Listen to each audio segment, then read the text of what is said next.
I'm Alex Grant, and this is the Law of the Case podcast for July 16th, 2024. This is a quick reaction pod about the issue of encryption, and specifically the encryption of smartphones. Thomas Crooks, the shooter in the attempted assassination of former President Trump just 3 days ago, had a cell phone that the FBI obtained and had a strong reason to examine.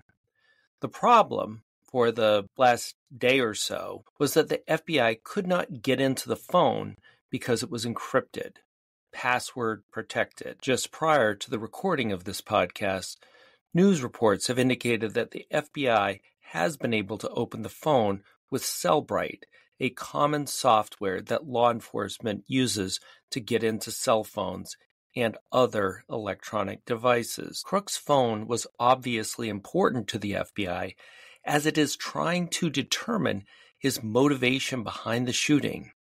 And why is that motivation important? Well, it's not because they're trying to build a criminal case against the shooter. Crooks was shot dead by the Secret Service sniper just a few moments after getting the shots off against Trump. The motivation and any other information about the shooting would be important in what is probably the most important remaining question, which is whether Crooks acted alone. If Crooks had accomplices or was part of some kind of conspiracy, it's critical to know that because the accomplices could present a continuing threat to Trump or to other people.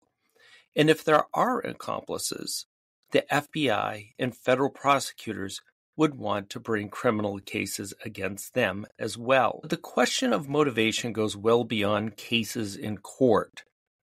There was immediate speculation on social media after the shooting about whether the shooting was staged by Republicans to garner sympathy for Trump, or whether the shooting was some kind of inside job, indicating involvement by local or even federal law enforcement. These are wild accusations with no evidence behind them, but they are part of the public discourse, and there are less extreme questions and criticisms, such as the competence of the Secret Service or local law enforcement. There are questions about whether political rhetoric during the campaign season somehow contributed to the shooting. President Biden, the Washington Post, other news sources, other important public figures, pundits have all suggested to cool down the tone of the political rhetoric. It would be nice to know whether the rhetoric had anything to do with the shooting. So there is intense public interest in understanding exactly what happened, who was involved, and what was the motivation. Just think of the conspiracy theories that are still entertained about the Kennedy assassination over 60 years after the fact.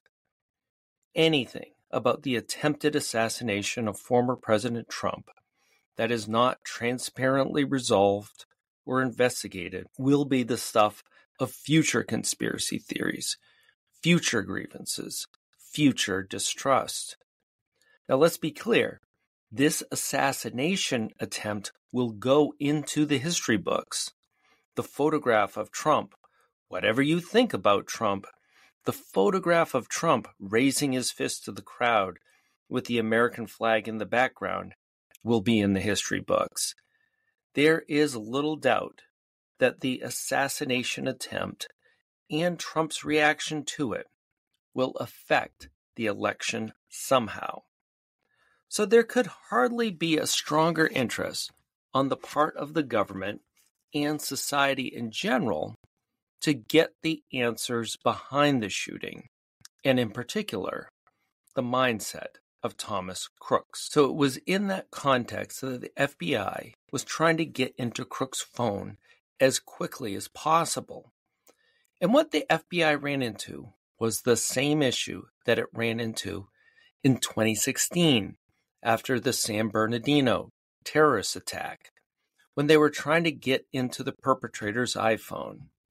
And it's also the issue that stymies, that blocks, that confounds investigations of all types, the investigations that are not front page news. These investigations, while they may not rise to the level of the importance of the San Bernardino shootings or the Trump assassination attempt, might involve murder, carjacking, armed robbery, or child sexual abuse. And the encryption of phones and other digital media is one of the best friends of the worst kind of criminals. In this episode, I will go back to the San Bernardino case, and I will talk about some of my personal experiences as a federal criminal prosecutor and how important cases that I was handling were hampered by encryption. And this is a great opportunity to revisit the debate about privacy and the public interest in investigating and prosecuting serious crimes. You'll see how, at least to this point, tech companies have elevated the privacy of their users above the public interest in very serious criminal cases. Meanwhile, some of those same tech companies invade the privacy of their users for the purpose of marketing and advertising. It's high time that this issue gets the spotlight that it deserves. I'm Alex Grant, and I spent 23 years in the Department of Justice prosecuting nearly every type of criminal case the department handles. And I'm currently an adjunct faculty member with the Western New England University School of Law. I am here to give you the straight scoop on the law, and I am unafraid to tell you when the emperor has no clothes. This podcast will cover the legal issues that journalists miss because they have never stood up in a courtroom, and I will explain the law without carrying the water for either political party. So let's go back to that San Bernardino case. The shooting occurred in December 2015. So I was with the Department of Justice at that time, but I just want to be clear that I was not involved in that case. I do not have inside knowledge on it. But the public reporting shows that the shooting occurs in December 2015. 14 people were killed, 22 people were injured. The two attackers were killed in a shootout with the police. Beforehand, they had destroyed their personal phones. But there was a work phone that was not destroyed, and the FBI wanted to examine it as part of their investigation. So in February 2016, the FBI gets a court order from the U.S. District Court for the Central District of California, compelling Apple, essentially, to create a backdoor to the phone. In other words, software that would allow the FBI to open the phone because it was locked, and the FBI did not know the 4-digit passcode. And if the FBI unsuccessfully gave the wrong passcode 10 times, the phone was set to erase all of its data. Now, I should say that it is standard practice for the FBI to be getting this court order with the assistance of the U.S. Attorney's Office for that district, which again was the Central District of California. The point is that this would have been vetted by lawyers within the FBI and the Department of Justice, and for a case of importance, it's extremely likely that very high-level officials within the Department of Justice would have been involved and would have signed off on seeking that court order. So the FBI gets the court order, gives it to Apple, and Apple refuses to create the software. It's basically defying the court order. Apple says that creating this backdoor, even for a reason as important as this investigation into a terrorist attack, would create a potential for privacy invasions in the future. So at that point, a court hearing is scheduled for a few weeks later in March 2016. So just think about that for a moment. The shooting was in December. They don't get the court order until February. Apple refuses, and then the next step was a court hearing where they could argue about it some more 4 months after the shooting.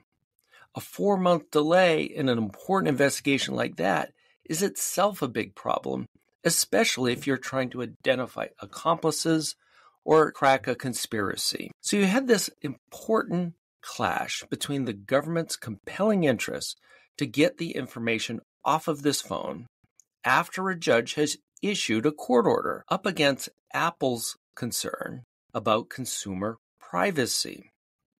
Apple is basically taking an absolutist stand on privacy. And quite frankly, that's part of their brand. That's part of their appeal, part of their marketing to its consumer base. The iPhone is protected even if you committed a terrorist attack.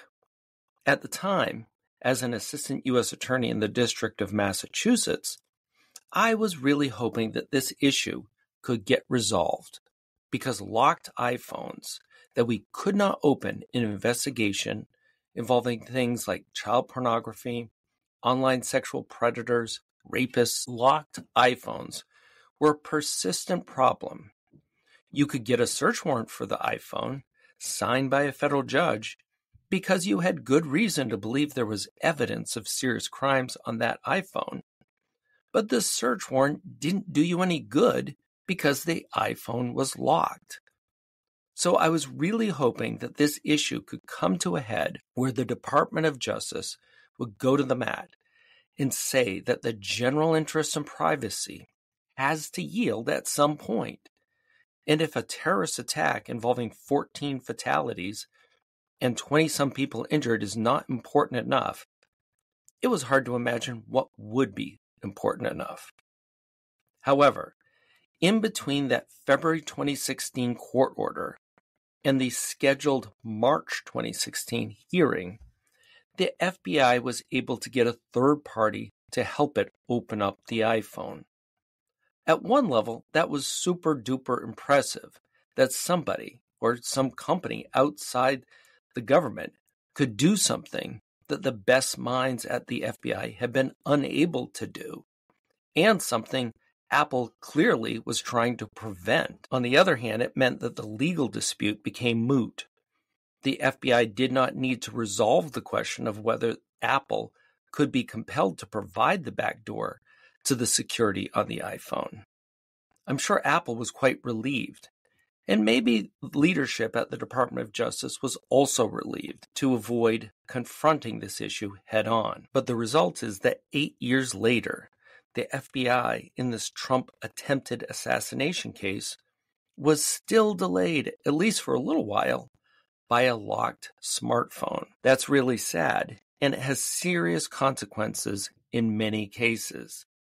For example, I prosecuted online sexual predators who were having kids produce and send child pornography, online sexual predators who were finding and meeting up with kids for the purpose of having sex with them.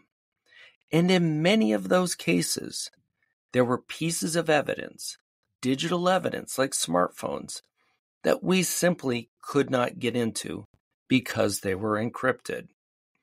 And the reality is that the ability of federal law enforcement, state law enforcement, local law enforcement to collect electronic evidence is far greater than their ability to open it up and analyze it. Now, in a case like the San Bernardino shooting, and in the Trump attempted assassination case, there will be no expense spared in trying to decrypt and analyze electronic evidence, and they will do it extremely quickly if they can. That is simply not the case in the vast majority of investigations. Not everything can be the highest priority. And the result is that cases that are quite serious will have this encrypted evidence that will never be opened. What that means, at least in my opinion, is that law enforcement must have a way, once they have obtained a search warrant, to decrypt and open up these smartphones in an expeditious way. And I say expeditious because some of the decryption processes can sometimes take weeks and months if they work at all. And the strength of these encryption protections that Apple and other tech companies impose on their devices is a choice, a deliberate choice that has costs and benefits.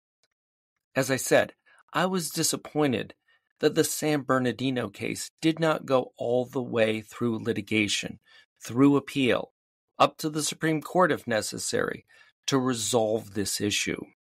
Because that decision about how much to prioritize privacy and how much to prioritize life, safety, and the well-being of society should be done on a case-by-case basis, done by neutral judges following the law, and not by tech companies in their sole discretion.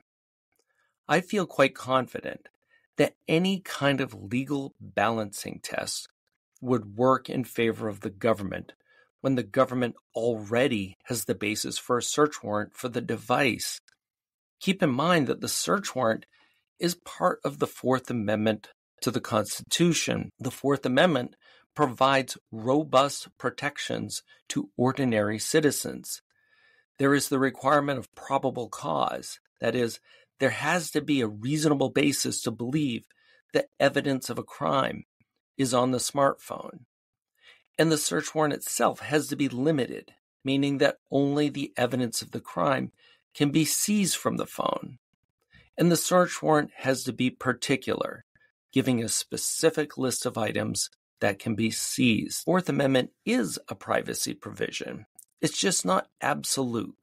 Just like no constitutional right, no right of privacy is absolute.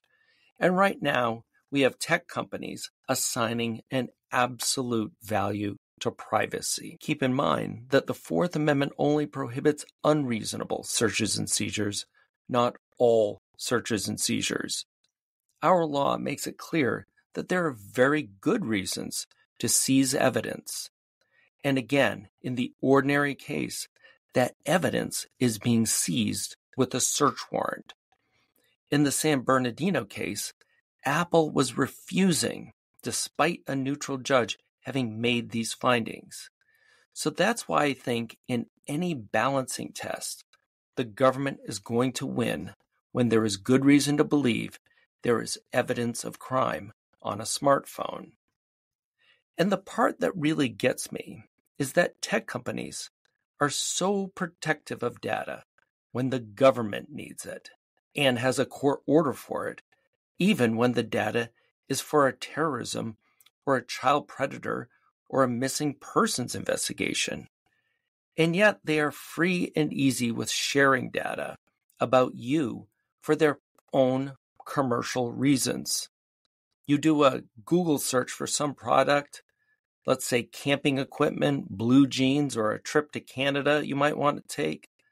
Next thing you know, when you go on Facebook or even news sites, you're getting ads for camping equipment, blue jeans, and how wonderful Canada is. And it's very fast. How does that happen? These companies are sharing data about you to multiple companies for ad dollars and to sell you things. Their concern for privacy does not carry the day when they are trying to advance their financial interests. So we have this backward situation where privacy is protected from the government when the countervailing societal interests are at their highest, and privacy is not protected when the countervailing interest is at its lowest. This Trump assassination investigation is a powerful example of the costs of encryption and of having no easy way to get around the encryption. And again, I am talking about after getting a search warrant. The whole country is paying attention to this investigation. People want answers. The shooter's motivations in committing these crimes are very much part of the story that history will tell about this incident. As I mentioned at the beginning of the podcast, there are wild speculations about who was involved, how it could have happened, and frankly, there's a lot of murkiness.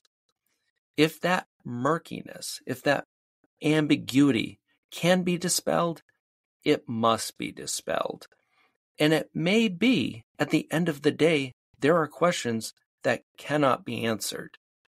The shooter is dead. He cannot be questioned. And in the real world, unlike an episode of Law and Order, there are often issues that are not completely clarified. But there is no room for not answering questions that can be answered.